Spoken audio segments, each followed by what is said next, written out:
Hey everybody, and welcome to EduMatch Tweet and Talk number 28. You can follow along with us on Google Plus at bit.ly/tweettalk28 or on Twitter with the hashtag EduMatch. Speaking of EduMatch, if you want to be a featured EduMatcher of the day, then just go to edumatch.education and just fill out the Google form, and we will get you up and running. So just wanted to give a quick shout out to Digit Summit UK and EdCamp Global Classroom 16. So that's hashtag ECGC16. Also wanted to shout out EdCamp Voxer, which is going on right now, so it's not too late to sign up. So definitely check that out. Check the EduMatch hashtag. We are going to be tweeting about that in just a moment. So today we're going to be talking New Year's resolutions. So I'm going to throw it over to our awesome moderator for this evening. So Shana, go ahead, take it away. Good evening, everybody. I'm Shana. I'm going to pose the first question, and you guys can introduce yourselves, tell us where you're from, and also what you do while answering the first question. Resolutions to me are a very finicky thing, and I think that's because I come from the health and fitness field. I was a personal trainer, and I always got to hear, I want to lose this amount of weight, I want to do this, do that. And sometimes people don't have necessarily the resolve to follow through with those resolutions. So I want to hear about resolutions that maybe you set for this year. Did you meet them? Did you not? What were some of the hindrances there, as well as introducing yourself? So I'll start with Amanda, and then everybody else can kind of kick in after that. Hi, I'm Amanda Rogers. I'm a third grade teacher here in Texas, and I would say my resolution is going to be to incorporate gamification in my classroom. I tried it a little bit, and then when I didn't get the results I wanted immediately, I kind of just threw it to the wayside and went on with something else. So starting in January, I'm going to try to gamify and get my kids engaged with gamification. All right, cool. Derek, you're up next. Hey everybody, my name is Derek Larson. I'm a classroom teacher in Southern Utah, and I had a number of resolutions. Most of them were personal pieces, reading more, connecting with other people, and I did well in some areas. I feel like I've made a lot of connections in 2015. Joining EduMatch was one of the biggest things that I've done, and that's opened up many doors for me. I've been able to meet many of you only digitally. I've not met you face to face yet, unfortunately. Hopefully that can change in 2016. That's one of my big ones for 2016, is to try to get to more conferences outside of my state, and to meet some of these people I've made. But 15 was for connections and getting to know people. Awesome. Dina?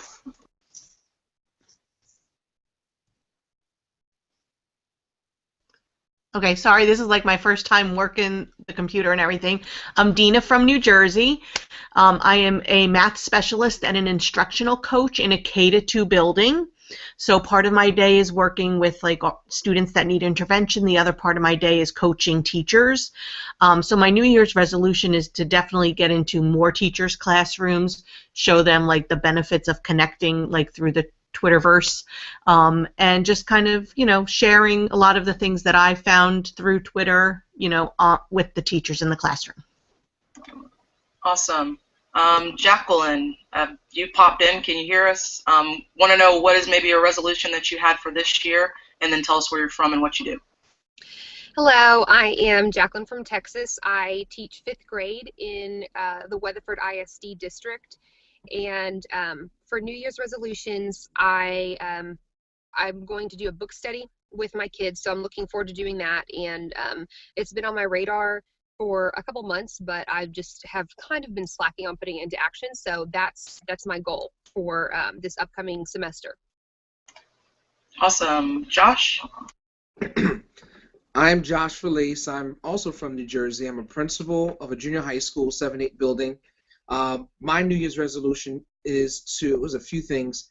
One is to begin blogging. That's one thing I was sort of afraid to do. The fear came from assuming that people would not read my blog, but it shouldn't be to have fear for people not reading it, but just basically expressing my thoughts in writing, which I think I have a lot to say to other people and for them to hear some great ideas. Second thing is also to just bridge or expand my my PLN. Again, like our first person here, he has expanded his PLN through Twitter, and the same thing here, like EduMatch, and I've done a few other things, subscribed to a few other channels like StatChat, EduChat, and a few things. So I'm definitely looking to do those. Simultaneously, I'm also implementing, I'm organizing 2 ed camps as well as a Makers Fest for my area in New Jersey, and I'm looking to definitely follow through on those because I've had things like a STEAM fair. I wanted to do it before, but it just did not follow through. So this year's big thing is just to follow through on all of those New Year's resolutions. Awesome. Sarah, our fearless leader, would you like to share some resolutions maybe you set this year that you reached, and give us where you're from and what you... All right. Hi, everyone. My name is Sarah Thomas, and I had to think about it for a second. I'm a regional technology coordinator from Maryland. And right now I am right now I am Google Hangouting, from Texas. So I guess my resolution for this year was just to kind of help other people connect. And, it was a very, very good year for that. So I'm looking forward to more in the upcoming year, and thank you all for making that possible, and thank you all for sharing all of your great knowledge. Awesome. A lot of y'all have some really good resolutions, things that maybe you started this year, you're going to continue next year, etc. What are some ways that maybe you can use the new year and resolutions to encourage maybe your colleagues to do something better, more creative, whatever the case may be, in their classrooms or in your buildings, or maybe if you're at the district level? What are some things that you can do to maybe use this new year as a time for them to push colleagues to do more, do better? And I'll just turn it over to anybody who wants to talk. Okay. Go ahead, John. This year, against January 9th is the first unconference that we're having. It's called, it's an EdCamp type of form, but it's called Educational Chat and Chew. We believe it's just not within my school, but also attaching the district to a different form of professional development, where I even have students that are registered now to come and present, and that's something that's big before, because people may assume that students don't have anything to offer. I think it's promulgated, but then to show action about that, this is where I'm putting, I guess, where my foot where my mouth is, but I'm really excited to see on January 9th. And I think by the teachers seeing the students come to present their great skills, it's not going to require more teachers step up as leaders. Same thing with the Makers Fest. It's requiring students to look at things from a different perspective as far as learning, where in the brick and mortar during the school time, things have to operate in some sort of system, meaning from protocol, from do now all the way to the conclusion, whereas the making things just allows them to just think out of the box and come up with a solution towards a problem. And that is going to now change the style and paradigm shift of as far as where the teachers have to teach in that same sort of type of system and protocol. And I think it's always awesome when you get students involved, and I'm going to go to you next, Dina, okay. Just because when you allow students to get involved, you give them and empower them so much, but at the same time, you make the teachers realize that their job is to facilitate. Teachers don't want to let go of the reins, and when somebody knows more than them, that's kind of an intimidating situation. But when you let it be a student, I think it's empowering not only for the student, but I think it also helps the teachers. So Dina, you had something else to add? Yes, and before I do my part, I just want to kind of piggyback off of what Josh said. I'm so excited to hear that your ed camp does involve students.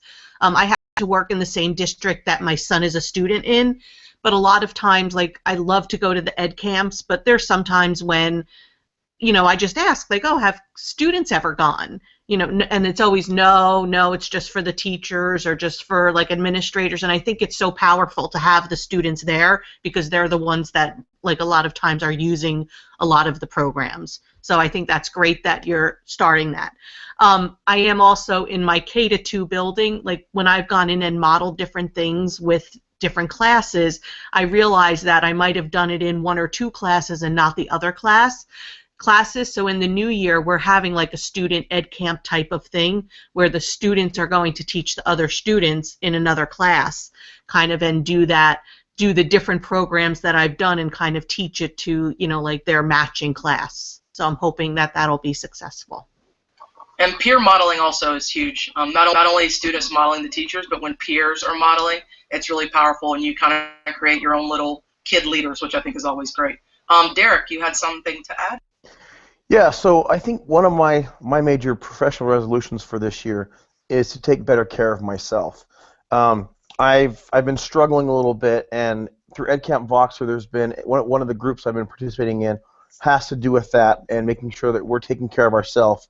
At church today, we actually talked a little bit about the fact that we can't give everything of ourselves all the time without running out of energy eventually, and we have to make sure that we're taking a few minutes to take care of ourselves physically, mentally, emotionally, spiritually, whatever we have to do to refresh.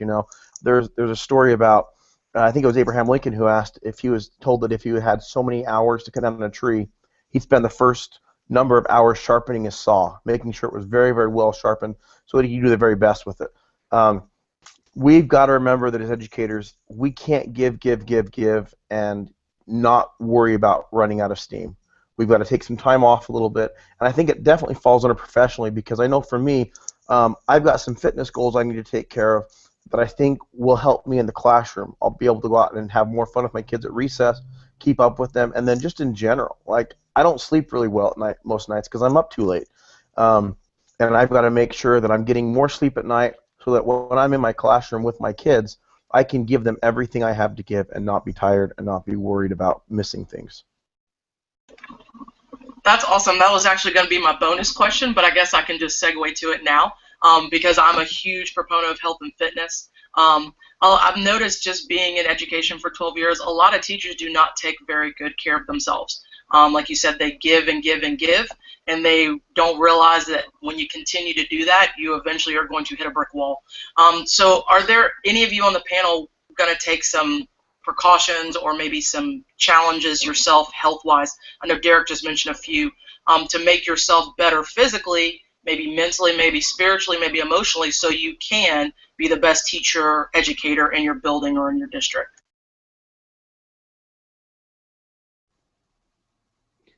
I concur with Derek, and I apologize, Derek, for not memorizing your name at the start. But just like you, there's for the past few years, I've had some physical ailments like spinal stenosis in my neck. I had a plantar fasciitis in my foot. It's just every time as soon as I turned 40, put it that way, I'm now 42. As soon as I turned 40, things started breaking down. Whereas I was a physical guru, and I think every time I start, it's just like a new injury, and it just takes me back. But then I guess I have to go at it slower because getting all this physical therapy. There's going to be a gym that's opening literally 3 minutes from my house where I can actually walk around my bike to. And Verizon Blue Cross Blue Shield offers the cost of my gym membership as long as I attend 12 times a month. So that's my drive now to get to go for free. So, but I must go 12 times a month, which obviously could bring down to about 4 times a week, which was nothing for me in the past. So that, in addition to, again, I think just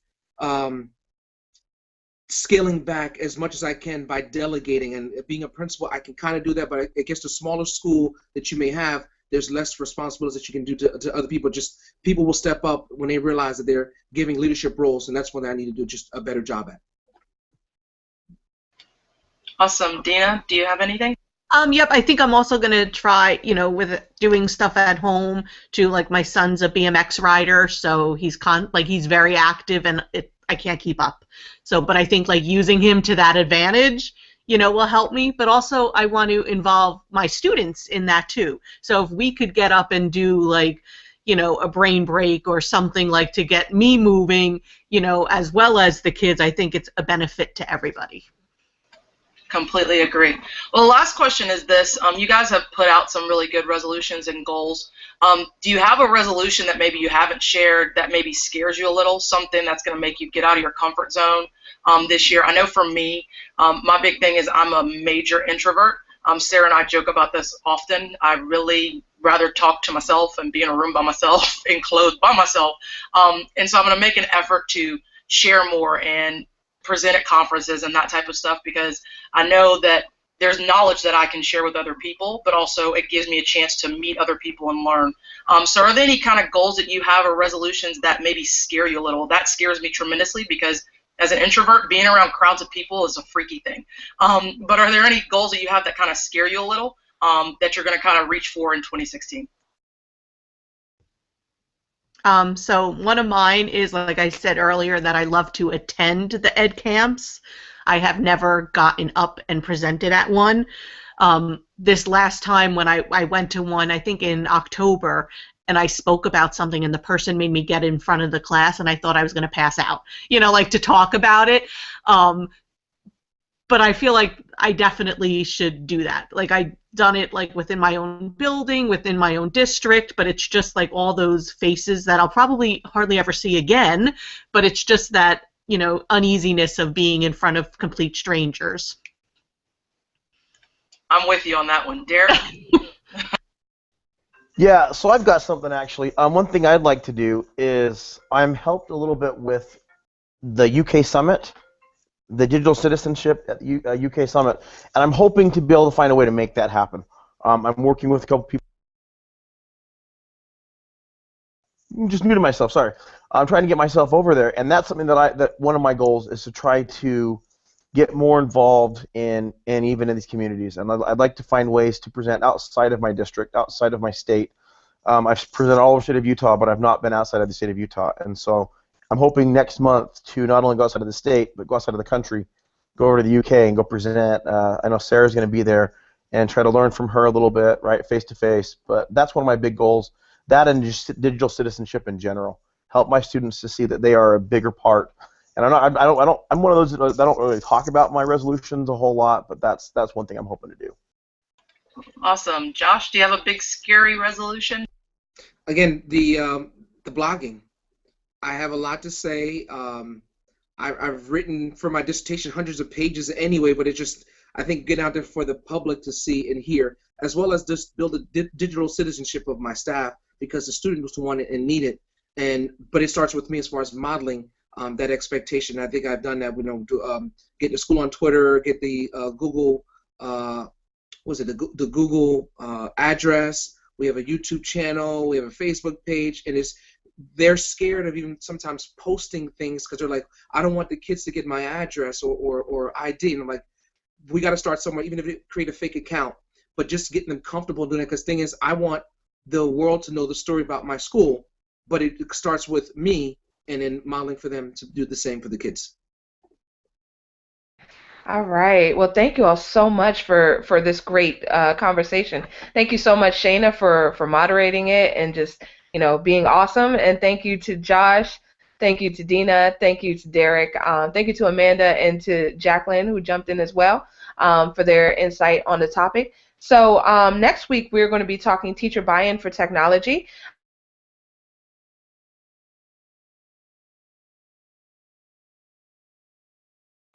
Okay, I guess I'll close this out since Sarah's battery was on like 1.